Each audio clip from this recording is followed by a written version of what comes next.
Et salut tout le monde, c'est encore moi. Alors oui, ça va faire beaucoup de vidéos en peu de temps. Je vous avais promis de vous montrer les premiers semis en pépinière. Mais en fait, je me suis rendu compte que j'avais oublié de parler de certaines choses dans la vidéo que je vous ai proposée hier au sujet des semis au mois de février. Je vous ai expliqué la différence entre les plantes qui craignent le froid et celles qui supportent le froid. Je vous ai dit plus ou moins quand semer et pourquoi, mais je vous ai pas dit dans quel but. Parce que oui, quand on sème tôt en saison comme ça, c'est pas pour le plaisir, il doit y avoir une bonne raison. Sinon on commencerait tous en avril, en mai, une fois qu'il gèle plus.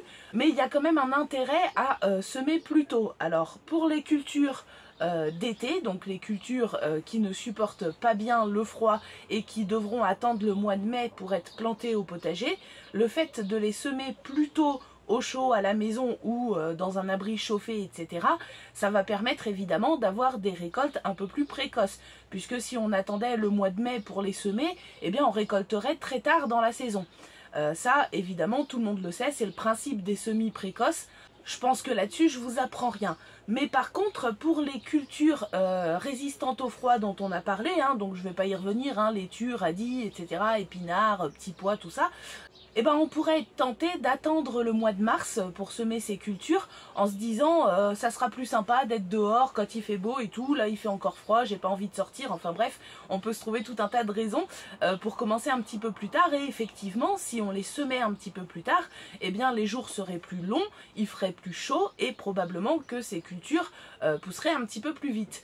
Le truc, c'est qu'il y a quand même une raison de semer tôt en saison, et c'est ça que je vous ai pas expliqué dans la vidéo précédente, c'est que ça va permettre d'enchaîner plusieurs cultures sur une même zone. Et ça, c'est vraiment intéressant pour les petits jardins, puisque ça permet d'optimiser la production, puisque sur une même planche de culture, sur une même zone, eh bien on va avoir plusieurs cultures qui vont s'échelonner au cours de la saison. Et pour ça, on est obligé de commencer tôt. Je vais vous donner un exemple, mettons la laitue. Les laitues que j'ai semées là au mois de janvier, et puis je vais en refaire là en février, toutes ces laitues, on va les récolter dans le courant du mois d'avril jusqu'à début mai à peu près. Si je les avais semées en mars, eh bien la récolte se serait échelonnée plutôt jusqu'à fin mai, voire même début juin. Donc si je les sème maintenant, là en février, on les récolte pendant tout le mois d'avril jusqu'à début mai, et du coup cette culture de laitue, elle aura complètement été récoltée, elle aura libéré la place pile au moment où on va planter les légumes d'été, donc les tomates, poivrons, piments, aubergines, courgettes, etc. Donc du coup sur la même zone, vous allez avoir déjà deux cultures qui vont se succéder. Et si vous gérez bien votre potager d'automne, vous pouvez même en enchaîner 3, voire 4 dans certains cas. Je vais vous donner un autre exemple, admettons les épinards. Les épinards, alors il y a deux bonnes raisons de semer les épinards dès février. La première, c'est que les épinards, ça aime vraiment pas du tout la chaleur, et on l'a vu l'année dernière, certaines années et de plus en plus visiblement avec le dérèglement climatique, on a la chaleur qui arrive très tôt dans la saison. Les épinards, dès qu'il va commencer à faire chaud, ils vont monter en graines. Donc déjà, si on les sème en mars, le temps qu'on commence à récolter, on va se retrouver en avril, et finalement on en aura profité à peine un mois, puisqu'au mois de mai, ils vont de toute façon commencer à monter en graines. En tout cas, s'il fait chaud. S'il fait pas chaud, eh bien, il est possible de les garder parfois jusqu'en juin. Bon, ça reste rare avec les épinards, mais si le printemps n'est pas trop chaud, ça peut arriver qu'on récolte des épinards jusqu'au mois de juin, qu'ils ne montent pas en graines. Mais le problème, c'est que les cultures d'été, on les plante plutôt en général dans la deuxième quinzaine de mai. Donc, en semant les épinards au mois de février, eh bien, on va en profiter plus longtemps d'une part, puisque si on les sème en février, on va commencer à récolter les premières feuilles dans le courant du mois de mars, et ça nous fera mars, avril, jusqu'à début mai où ils risquent a priori de commencer à monter en graines. On en aura profité plus longtemps. Et surtout, eh bien, au mois de mai, on pourra retirer cette culture d'épinards en sachant qu'elle va pas tarder à monter en graines si c'est pas déjà le cas, et mettre à la place une culture d'été, donc tomates, courgettes, concombres, etc. encore une fois. Vous voyez le principe, l'idée c'est vraiment de pouvoir enchaîner plusieurs cultures sur une même zone. La plupart des jardiniers ne disposent pas de très grands jardins, ils ne peuvent pas forcément se permettre d'avoir une planche par culture, ou alors ils sont obligés de se limiter dans les cultures. Et en enchaînant bien ces cultures de cette façon-là, eh ben, ça permet de récolter beaucoup sur une surface finalement relativement modeste. Par exemple, l'année dernière, moi j'ai tout pesé. Alors j'ai pas pesé ce qui sortait de la serre volontairement parce que je voulais prendre en exemple vraiment les gens qui ont un petit potager sans serre, etc., etc. Le jardinier débutant qui n'est pas encore équipé ou qui ne souhaite pas s'équiper. Et juste dans le potager qui fait à peu près 100 mètres carrés, en comptant les allées, hein, donc il y a à peu près, je pense, 60 mètres carrés cultivés, eh bien, on a réussi à faire 280 kg de légumes, et pourtant c'était une saison très compliquée, on a eu une grosse sécheresse, on a eu des productions qui ont été à zéro carrément, parce que les plants ont littéralement cramé avec la chaleur, on a eu d'autres plantes qui ont donné moins que ce qu'elles auraient donné si la saison avait été plus classique, en tout cas avec plus de pluviométrie et un peu moins de chaleur, en tout cas de chaleur extrême. Enfin bref, tout ça pour dire que malgré tout, dans un petit potager qui fait 100 mètres carrés, eh ben, on a récolté 280 kg de légumes. Et ça a été possible. Pourquoi? Eh bien justement parce que j'ai enchaîné plusieurs cultures sur une même zone.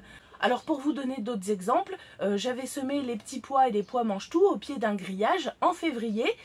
Ces cultures, eh bien, elles ont été retirées quand elles sont arrivées en fin de production dans la première quinzaine de juin. Et la première quinzaine de juin, bah, ça tombe au moment où je fais en général mon deuxième semis de courgettes ou de concombres pour prendre le relais des plants qui ont été semés plus tôt dans la saison au mois d'avril quand ils arriveront en fin de production à l'automne. Ça permet d'échelonner la production. Donc j'ai eu des petits pois, derrière j'ai eu des concombres, et à l'automne, une fois que j'ai retiré les concombres, parce qu'en plus il a fait froid à un moment donné en septembre et les plants qui étaient déjà bien amochés par la sécheresse étaient plus très jolis, donc je les ai retirés, ces plants de concombres, et à la place j'ai mis des cultures d'automne, donc en l'occurrence c'était des choux cabus que j'avais semés bien sûr avant en godet, et du coup j'ai eu 3 cultures sur cette zone.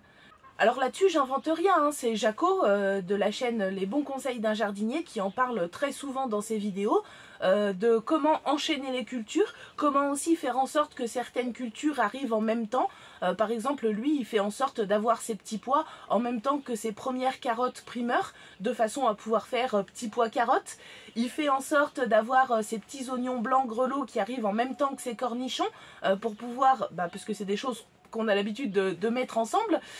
Donc voilà, l'idée c'est que quand on a une petite surface, si on veut récolter le plus possible sur cette surface, il faut pouvoir enchaîner les cultures les unes derrière les autres, et en particulier pour ceux qui veulent se nourrir grâce à leur potager. Parce que ça, j'ai bien vu dans les commentaires qu'il y a beaucoup de gens, ils font un potager de loisirs et eux, en fait, ils ont juste pas envie d'aller se geler les fesses dehors au mois de février et donc ils attendent mars, des fois même avril pour faire leur semis. Nous, ici, on essaye d'acheter le moins de légumes possible, de produire le plus possible les légumes qu'on consomme. En général, on arrive à tenir à peu près 10 mois de l'année. Malheureusement, j'arrive pas encore à faire 12 mois. Mais si on veut pouvoir produire les légumes qu'on consomme, on peut pas se contenter de commencer le potager en avril et de le finir en septembre, parce que sinon on n'a aucune chance d'avoir une production qui va nous couvrir toute la saison et qui va couvrir l'essentiel de nos besoins en légumes. Voilà, donc ça c'est la petite chose que je voulais rajouter par rapport à la vidéo que je vous ai fait hier. Le but de ce métaux, c'est pas d'être le premier sur YouTube à semer, de faire un concours de qui va être le plus rapide, qui va commencer en premier.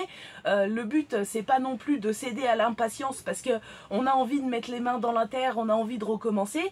L'impatience, c'est pas une raison pour ce métaux, parce que ça conduit à faire des erreurs qui finalement vont pas nous faire gagner de temps, voire même vont nous faire perdre du temps si on se retrouve avec des semis qui filent, etc., etc. Non, l'idée c'est vraiment de bien planifier et de semer ce qui peut l'être le plus tôt possible pour pouvoir enchaîner les cultures les unes derrière les autres et produire le plus possible sur la surface dont on dispose. Voilà, donc ça c'était les petites précisions que je voulais apporter par rapport à cette vidéo. Maintenant, je vais enfin faire ces premiers semis en pépinière et ça sera l'objet de la prochaine vidéo. Voilà, donc désolé pour le blabla, mais bon, je vous avais fait 2 vidéos musicales sans parole la semaine dernière, donc ça compense un petit peu. Cette semaine, vous aurez eu plusieurs vidéos blabla, il risque d'y en avoir beaucoup parce qu'en fait, j'ai plein de choses à vous montrer. Entre les semis que je vais faire et puis un petit projet là qu'on va mettre en route à la fin de la semaine, va y avoir pas mal de vidéos, donc je suis désolée si ça surcharge un petit peu, mais bon, c'est la saison qui commence et c'est toujours un petit peu comme ça. En tout cas, je vous souhaite une bonne fin de semaine et je vous dis à très bientôt pour les semis en pépinière dans la serre.